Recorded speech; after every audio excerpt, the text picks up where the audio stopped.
শুধু যথাযথ টিকা প্রদানের মাধ্যমে যে রোগটিকে নিয়ন্ত্রণ করা সম্ভব ছিল, সেই হাম এখন বাংলাদেশে আবির্ভূত হয়েছে মারণ ব্যাধি হয়ে। সরকারি দায়িত্ব অবহেলায় প্রায় নির্মূল হয়ে যাওয়া হাম বর্তমান বাংলাদেশের মূল স্বাস্থ্য ঝুঁকির অন্যতম। দায় চাপানোর রাজনীতির আড়ালে চাপা পড়েছে মৃত্যুর খবর। এরই মধ্যে এলো এক ভয়ঙ্কর সংবাদ, দেশের ৫৬টি জেলায় ছড়িয়ে পড়েছে হাম। আর এই তথ্যে উদ্বেগ প্রকাশ করেছে খোদ বিশ্ব স্বাস্থ্য সংস্থা। স্বাস্থ্য খাতের সাফল্যের তালিকায় উপরের দিকেই ছিল হাম নির্মূলের বিষয়টি, কিন্তু ২০২৬ সালের শুরু থেকেই সেই চিত্র পাল্টাতে শুরু করে।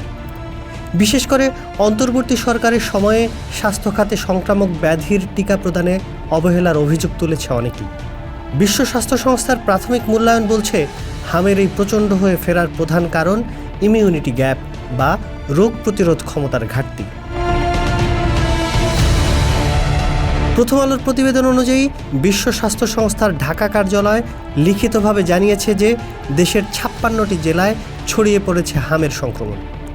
পরিসংখ্যান বলছে, কেবল রাঙামাটি, বাগেরহাট, মেহেরপুর, জয়পুরহাট, গাইবান্ধা, লালমনিরহাট, পঞ্চগড় ও বান্দরবান এই ৮টি জেলা বাদে পুরো দেশ এখন হামের গ্রাসে পরিণত হচ্ছে। হামের আক্রমণে পরিস্থিতি কতটা ভয়াবহ তা বোঝা যায় মৃত্যুর মিছিল দেখে।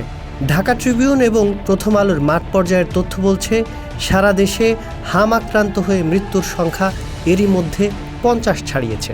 বিশ্ব স্বাস্থ্য সংস্থা নিশ্চিত করেছে, আক্রান্ত শিশুদের ৬৯% বয়স ২ বছরের নিচে, যার মধ্যে ৩৪% বয়স ৯ মাসেরও কম। অর্থাৎ দেশের কনিষ্ঠতম জনগোষ্ঠী এখন সবচেয়ে বেশি জীবন ঝুঁকিতে রয়েছে। ফলে জনতার মনে প্রশ্ন, কেন আবার এমন ভয়ঙ্কর হয়ে ফিরল হাম? দেশে কোভিড মহামারীর সময়ে টিকাদানে যে চ্যালেঞ্জ তৈরি হয়েছিল, তার ফলে বিপুল সংখ্যক শিশু টিকার এক বা একাধিক ডোজ থেকে বঞ্চিত হয়েছে। গণমাধ্যম বলছে, ২০২২ থেকে ২০২৫ সাল পর্যন্ত হামের সংক্রমণ প্রতি ১০ লাখে ১-এর নিচে থাকলেও বর্তমানে জাতীয় পর্যায়ে সংক্রমণের হার ১৬.৮% দাঁড়িয়েছে, যা দেশব্যাপী বিস্তারের স্পষ্ট ইঙ্গিত। জনস্বাস্থ্য বিশেষজ্ঞরা মনে করছে, মাঠ পর্যায়ে তদারকির অভাব এবং কেন্দ্র থেকে জেলা পর্যায়ে উপযুক্ত জনবলের ঘাটতি এই সংকটকে আরও ঘনীভূত করেছে।